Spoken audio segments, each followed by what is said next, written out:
Hi there, Karen Flaherty here from Living by Human Design. Hope you're doing well today. Today we're going to be talking about the gate 59, which is typically called the gate of intimacy or sexuality. And there's a lot to tell with this particular gate. So let's go.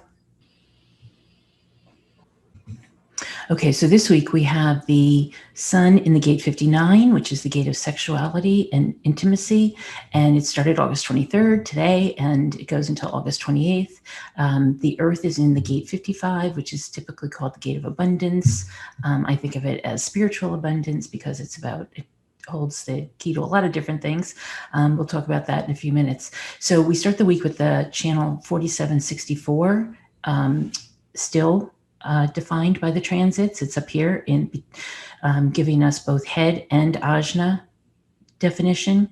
So whether you're defined or not, everybody is going to feel as if they have this abstract type of energy in their thought processes. So it'll be interesting. It's the kind of energy that allows us to have really different thoughts or very specific, very different thoughts that may or may not gel with the rest of the way we're thinking, or the rest of the way other people are thinking. And that'll be for another 3 days in the chart. And so the transits this week, or the gates this week that are in the sun and the earth that we're going to be talking about, the 59 is off here, off the sacral. It makes sense that it's off the sacral, right? Because it is all about sexuality and intimacy. And then the 55 is off the solar plexus, which is down here. The 30 is still in Jupiter. And so we have both the 55 and the 30 and the 22 all coming off the solar plexus. So if you have any gates that fill in those, or even the 49 or the 6, will fill in and give you solar plexus or emotional definition this week. But then everybody will have the head and the ajna definition. And just so you know, half the world has open head and ajna together. That's not unusual. And so everyone in the world is going to feel as if they have the full head and ajna definition this week, and the energies that go with that. So a little later in the week, by days 3 and 4, this week, we have first the channel 1648, which is here, typically called the wavelength or the channel of talent. And it's because the 48 moved into Venus. And then we also have the 59-6 defined because the 6 has now moved into Mercury. So that we've got all of these energies defined: the throat energy, this entire channel, the spleen, the sacral, and the solar plexus. So 4 out of the 9 centers are defined for everyone. And so for some people, this is going to give them throat definition, especially if they have the 50-27 or the 44-26, any of these that go straight to the throat, they're going to have throat definition if they don't usually. And so it will make them feel like manifestors or manifesting generators. But for everybody, they're going to feel like they have each of these defined and the energies that go with them: emotional energy, just get it done energy, nurturing and intuitive energy in the spleen. And then in the throat, we've got the speaking ability, of course. So we've got the sun in gate 59, the earth in gate 55. As I said, 59 is called intimacy. It's also called dispersion or sexuality. And I have to admit that this, Catholic school raised woman that I am now didn't get what they meant by dispersion until I read Richard Rudd's descriptions of it, and realized that what they really meant by dispersion was dispersion of sexuality from the male point of view.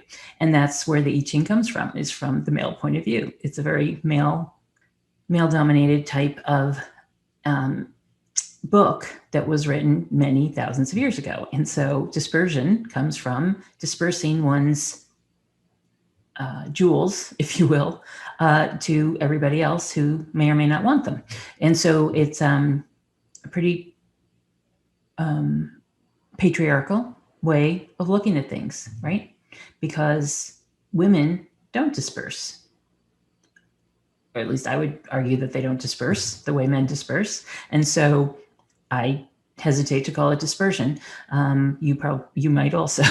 And so anyway, it's all about sexuality and intimacy. It is a very big aura kind of energy. It's like it takes over a conversation. It's the kind of energy the 59 and the 59-6, especially when they're together, they take up, it's almost like this big aura comes into the room and you get kind of enveloped into it. I like to say that the gate 59 is almost as if you're winking at somebody across the bar and they come over and say, "Hi, how you doing? I saw you winking at me." And you're like, "What?" I didn't wink at you. That's the kind of energy it is. It's like a spider web. It's like the kind of energy that just envelops everybody that's around you. And whether you wanted to or not, I mean, I'm never aware of it. I have it in my chart, not in the sun, but I have it in my chart. And I'm never really aware of it. And yet people come over and they'll, want to talk to me. And so it can help you in business. It can help you in relationships. It can help you in all kinds of places. It's just a matter of how you use it. And also the line it's in. The line it's in makes a big difference. Mine happens to be in the line 2, which is the Hermit. So I'm never really aware of what's going on around me when it comes to that kind of stuff. So they call it the ability to break down barriers to achieve union. And that's really what it's all about. It's about literally procreating to continue the species. That's what the 59 is about. And so we'll talk about it in the gene keys because it's evolving like everything else is in the chart. The incarnation crosses this week are the cross of the sleeping phoenix, the cross of strategy and spirit, and then the gate 55, which is its partner here. This week is all about abundance. I think of it, they call it abundance or spirit. In the original I Ching, abundance is strictly a question of spirit, is what they say. And so we think of it as spiritual abundance. It's the kind of thing, it's like the water and the air and the food and wine or whatever your drink of choice is. It's about friends and family and health and wealth. It's about most of the things that you can't buy, right? It's really literally the spiritual abundance that just can't be bought. And so it's really nice, a really great energy to have. And it's a, something to kind of live into and evolve with as we are evolving in this as well. So both of these gates, we say as the chart kind of moves forward and moves into having new little people come in, these are all expanding and moving away from fear and moving closer to spirit and love and feelings as opposed to fear. So here, victimization is the shadow and the gene keys. Freedom is the gift, and also freedom is the CD, which is interesting because it's all about the spiritual abundance as a freedom. So as Richard said, the gift of intimacy is the process of one heart opening up to the universal heart, because it's if you think of the shadow as dishonesty, the way he explains it is that we are basically afraid when we're moving into relationship, and we're afraid. There's this fear there. There's a fear of revealing ourselves, right? There's a fear of letting people know who we really are. And so if they're in this fear all the time, it feels dishonest. It feels like we're not being our authentic selves. So it's a real balance between authenticity and fear, that the more we're on the side of authenticity, the less fear there will be in a relationship and the more vulnerability there will be. And that can move us to intimacy. So that made sense when I, read about it first. And it makes sense that as we evolve in a relationship, I'm married many years now, it's evolved. The things that we were hesitant to talk about at first in any relationship, right? The things that we're hesitant to talk about first are really the things that bring us closer. And so once we realize that the fears can be dispelled if we'll talk about and be more authentic, then we can move from dishonesty into intimacy and eventually into transparency. And so it's not such a big jump, right? It's not such a big stretch to understand how this can evolve from dishonesty dishonesty to intimacy to transparency in any relationship and in all of our relationships. As Richard says, we can move to the universal heart. And he says that we are really all one genetic tribe moving through a huge and transformative period in history, and the end result of which will be the realization of our unity, so that we all can be authentic and transparent and moving in a way that allows for everyone to realize who they are. And that's okay. That's absolutely okay. It's fine. It's wonderful. It's the goal, right? To be who you are and to enjoy it and to really live into your purpose. So we have a number of personalities born in Sun Gate 59. And as I said, these are the crosses of Sleeping Phoenix, Strategy, and Spirit. And so the people included everybody from Leonard Bernstein and Mother Teresa to President Johnson, Shania Twain, Jack Black, the comedian, Althea Gibson, one of the first African-American tennis players, Cal Ripken, a baseball player, Gene Kelly, the famous, the infamous dancer and singer, I think, and then Yasser Arafat from the PLO. So we have a number of things that happened this week. There were, it happened to be the week that a number of organized reserve corps were called for duty at the Korean War. In 1990, Eastern West Germany announced that they will unite on October 3rd.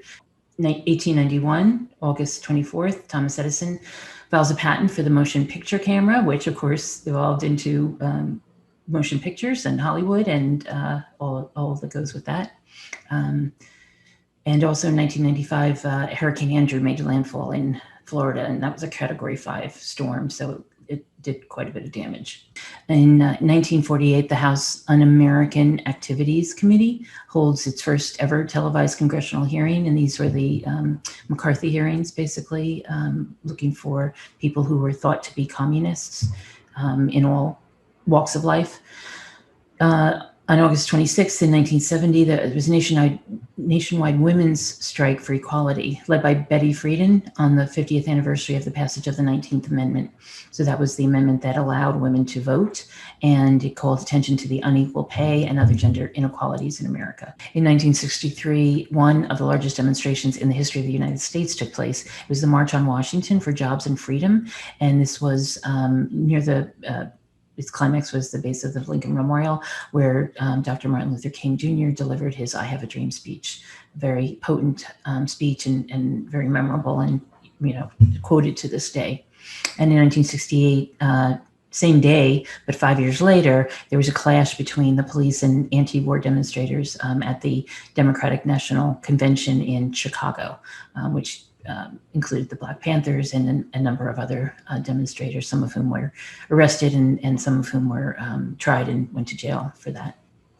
So interesting week in history, not all of it about love and sex, but this is the way history goes, right? So it's all about, this week might be about more intimacy, more finding out more about the relationships that you're in.